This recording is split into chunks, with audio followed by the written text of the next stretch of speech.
Buried deep beneath the marshlands of Doñana National Park in southern Spain, archaeologists have uncovered the unmistakable, perfectly concentric rings of a sprawling ancient city, a forgotten metropolis that eerily mirrors every description Plato ever gave of Atlantis.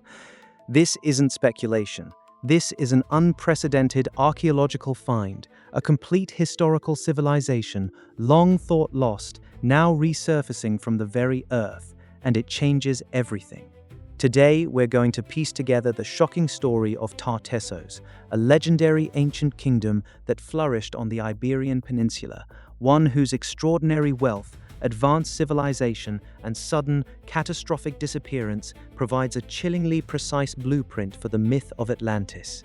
You will discover the actual ruins, the astonishing artifacts unearthed, and the cataclysmic events that erased it from history, forever altering your perception of one of humanity's most enduring legends.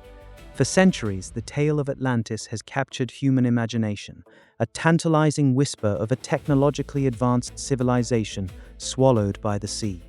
Most of what the world knows about Atlantis comes from the ancient Greek philosopher Plato, specifically from two of his dialogues, the Timaeus and the Critias. In these texts, Plato describes Atlantis as a powerful naval empire situated beyond the Pillars of Hercules, what we now call the Strait of Gibraltar, an island nation that attempted to conquer parts of Europe and Africa before being justly punished by the gods and sinking beneath the waves in a single day and night of fire and earthquakes. For 2 millennia, academics and dreamers alike have debated its existence, generally concluding that Plato intended Atlantis as a philosophical allegory, a cautionary tale about hubris and the dangers of imperial ambition. Countless theories have emerged, placing Atlantis everywhere from the volcanic island of Santorini in the Aegean Sea to the Bahamas to even locations deep within the South Atlantic, each proposal bringing its own set of fascinating but ultimately inconclusive evidence.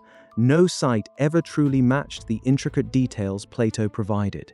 Meanwhile, the history of ancient Iberia, particularly its southwestern coast, has often been painted as a peripheral region in the grand narrative of early civilizations.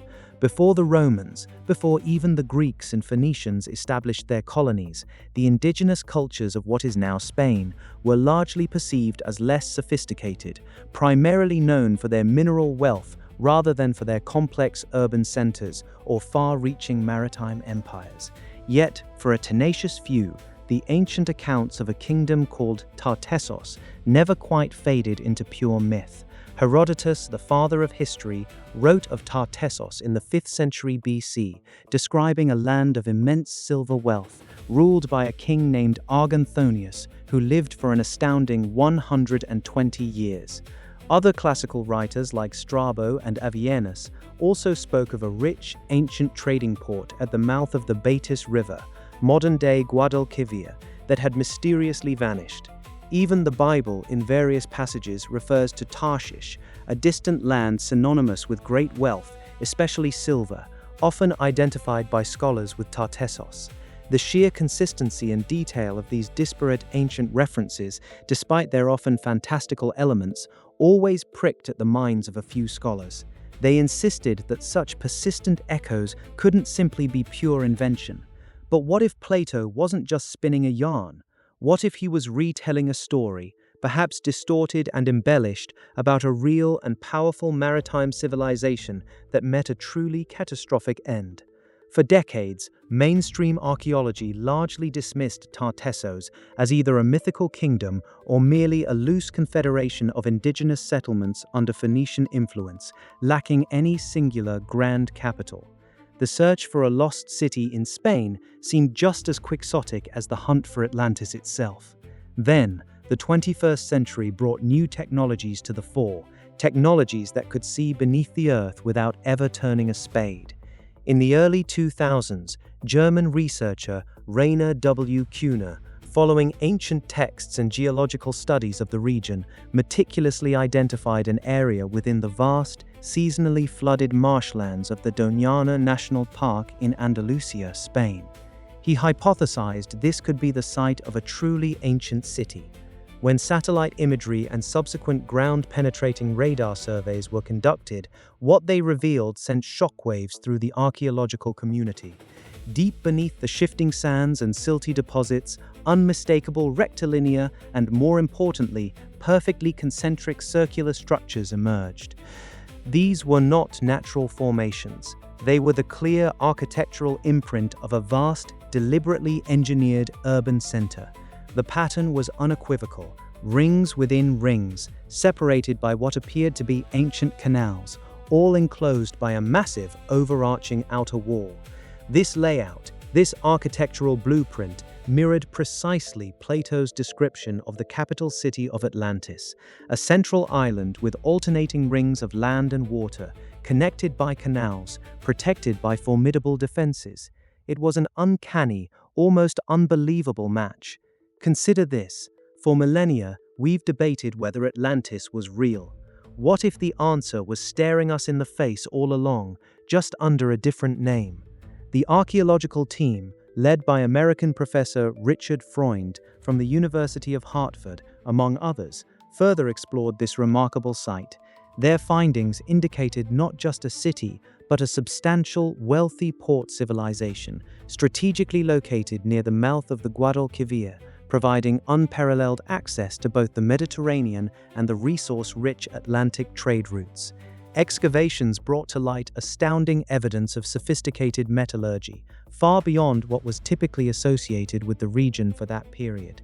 They uncovered workshops, tools, and an extraordinary array of gold, silver, and bronze artifacts. We're talking about more than just trinkets. These were signs of a highly organized society with advanced engineering skills, intricate craftsmanship, and vast resources. The sheer quantity of precious metals suggests a staggering level of wealth, consistent with the ancient descriptions of Tartessos as a silver city. But the most compelling and perhaps most tragic evidence lay in the stratigraphic layers. The archaeological record revealed not a gradual decline, not a slow abandonment, but a sudden, violent destruction. There were clear, thick deposits of tsunami debris, layers of sand, mud, and marine sediments overlaying collapsed structures and cultural artifacts. Buildings were not merely decayed, they were overturned, crushed, and buried under meters of powerful flood deposits. This wasn't just a big flood. This was a cataclysmic event, likely a series of immense tsunamis triggered by major seismic activity, which is common in the active fault lines of the Strait of Gibraltar. It simply vanished. One day, a thriving, opulent empire, the next, a watery grave, its memory soon fading into legend. This catastrophic end, the sudden obliteration of a major maritime power on a peninsula in the very region Plato described, struck many as the missing piece of the Atlantis puzzle. Tartessos wasn't Atlantis itself, no, but it was the historical bedrock, the true story that, through centuries of oral tradition and retelling, perhaps passed from Phoenician sailors to Egyptian priests and eventually to Solon, Plato's ancestor, morphed into the legendary Atlantis, the story of a powerful, wealthy island kingdom beyond the Pillars of Hercules that was swallowed by the sea due to divine wrath. This discovery fundamentally redefines our understanding of the early Iron Age in Western Europe. For too long, the narrative of advanced civilization has been centered almost exclusively on the Near East, Egypt, and later Greece and Rome. The unearthing of Tartessos demonstrates that sophisticated, wealthy, and politically powerful indigenous empires were flourishing in regions previously considered barbarian or merely resource-rich outposts. This wasn't just a collection of tribal villages. This was an empire with its own unique culture, its own script, and a complex societal structure. Consider the Tartessian script itself. Found on stelae and bronze tablets across southwestern Iberia, this unique Paleo-Hispanic writing system, still largely undeciphered, stands distinct from the Phoenician and Greek alphabets that influenced the region. Its very existence points to a society advanced enough to develop and utilize its own written language, a clear hallmark of a high culture. Furthermore, the famous Carambolo treasure, discovered near Seville in 1958, offers a stunning glimpse into Tartessian elite culture.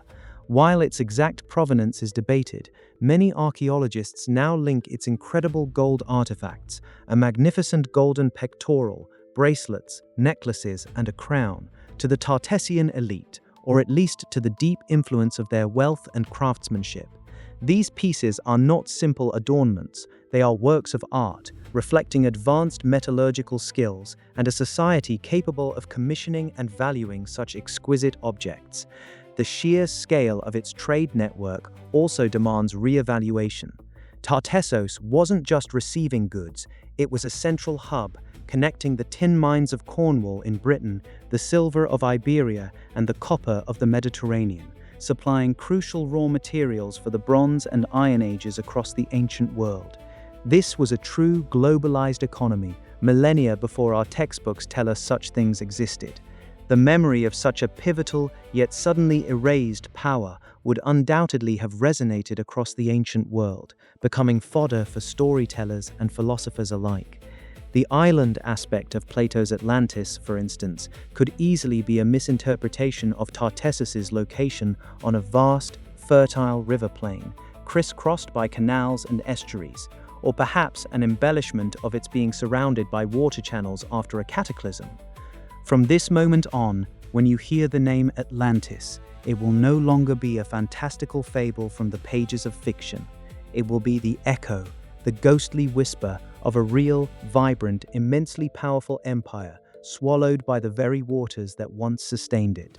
You now understand that even the most formidable civilizations, those with untold riches and advanced knowledge, are utterly vulnerable to the raw, indifferent power of the planet. Tartessos forces us to confront the humbling truth that history is not just about what endures, but also about what is catastrophically lost, its memory distorted into myth, waiting patiently for the patient archaeologist to unearth its truth once more. The story of Tartessos, the true inspiration behind the Atlantis legend, reminds us that the past is far more dynamic, more surprising, and infinitely more fragile than our textbooks suggest. Continue this journey with History Decoded, and together we will unearth countless more forgotten truths, each one waiting to reshape your understanding of what humanity has built and what it has tragically lost. The archives are vast, and the next revelation is always just a whisper away.